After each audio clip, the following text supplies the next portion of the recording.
You go and learn from the football teams that win, and you don't learn from the football teams that lose. In the same way, in development, you go and study the development of countries that are growing economically and not the ones that are not growing economically. I think that was a very thoughtful presentation by Professor Zondi, and I think he's right that, in a short space of time, you can't touch on all the subjects, and you're right that there is that Asia faces lots of challenges, environmental challenges, migration challenges, identity challenges, and the challenges don't go away overnight.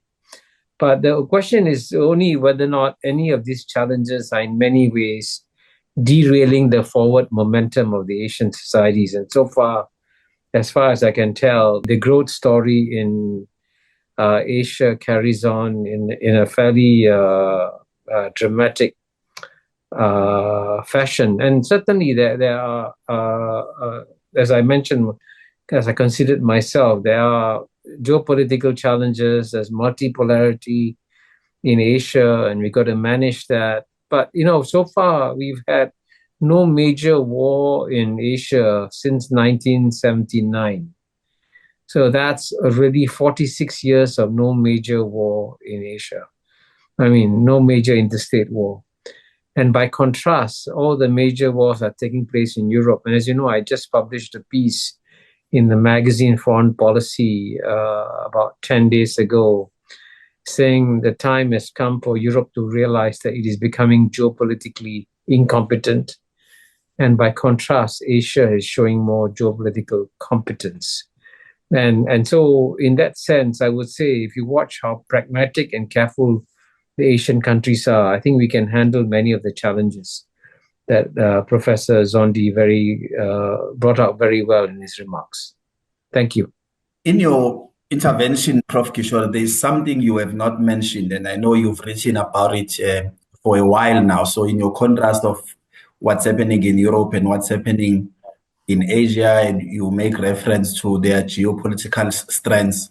But what you didn't mention is this thing, which is what we have spoken about for a while now, and I decided to put it here. Is in one of your conversation, you asked this question in a conversation in Shanghai with Zhang Wei, where you made this argument that China succeeds because of government, India succeeds despite of government. India is a very, very different society from China.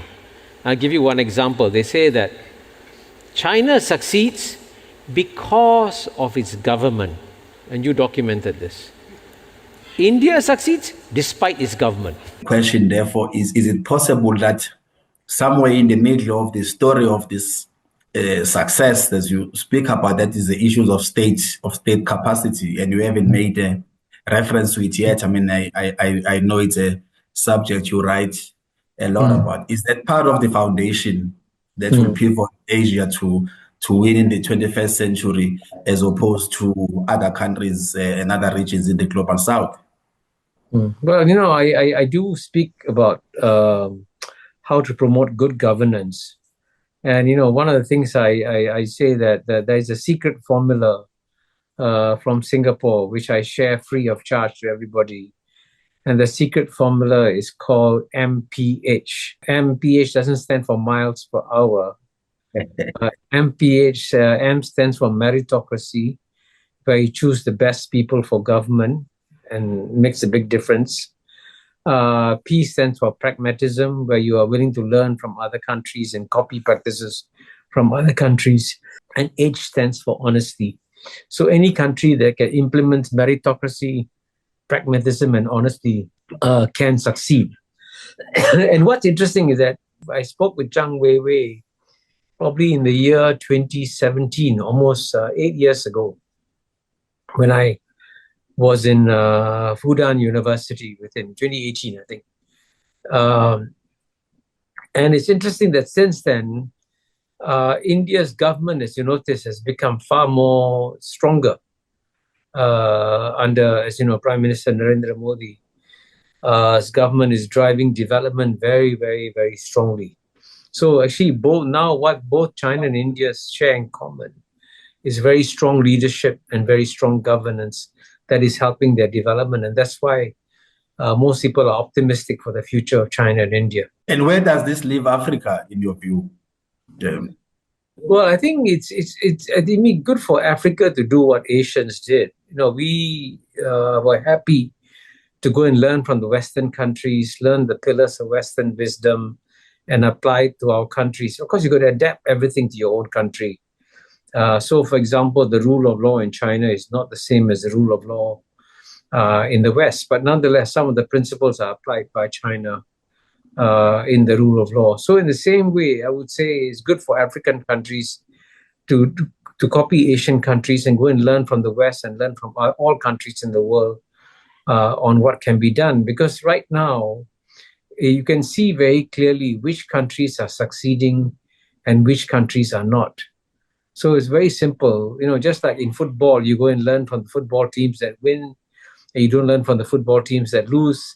In the same way, in development, you go and study the development of countries that are growing economically and not the ones that are not growing economically. 偷偷告诉大家，我最近发现了新法宝 Royal Face 逆时奇迹系列，它有活肤露、全效精华，还有精华霜。尤其我皮肤比较偏干，所以我非常的注重保湿。保湿做得好，肌肤自然烹饪。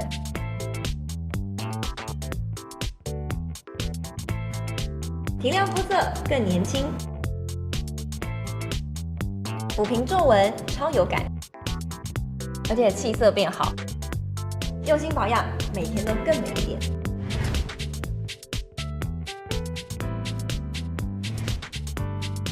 美吧！偷偷告诉大家，我最近发现了新法宝 Royal Face 逆时奇迹系列，它有活肤露、全效精华，还有精华霜。尤其我皮肤比较偏干，所以我非常的注重保湿。保湿做得好，肌肤自然烹饪。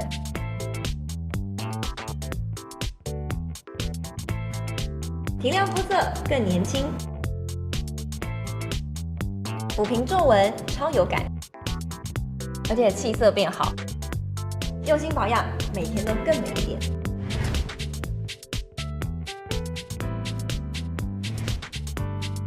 美吧！偷偷告诉大家，我最近发现了新法宝 Royal Face 逆时奇迹系列，它有活肤露、全效精华，还有精华霜。尤其我皮肤比较偏干，所以我非常的注重保湿。保湿做得好，肌肤自然烹饪。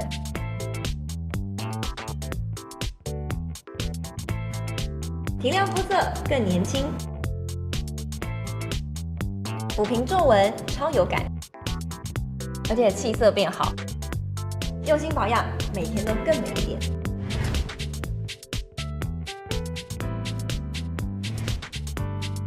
美吧！